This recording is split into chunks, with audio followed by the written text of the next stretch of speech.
我係何榮欣，喺香港郵政擔任郵差。隨住而家電子商貿已經越嚟越多，我哋郵差除咗要派傳統嘅郵件之外，亦要兼顧埋網購嘅包裹，去適應市場嘅變化。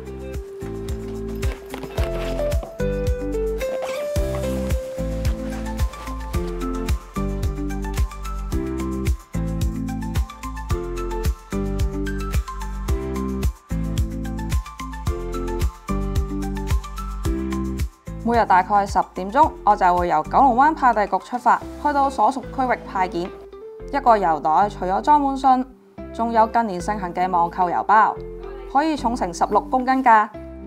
每日拎住佢去唔同地方派件，對女士嘅體力嚟講係一大挑戰。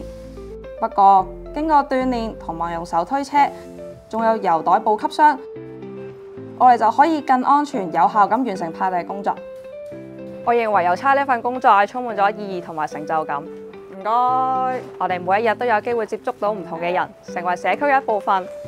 我哋會幫助到市民傳遞重要嘅信息同埋心意。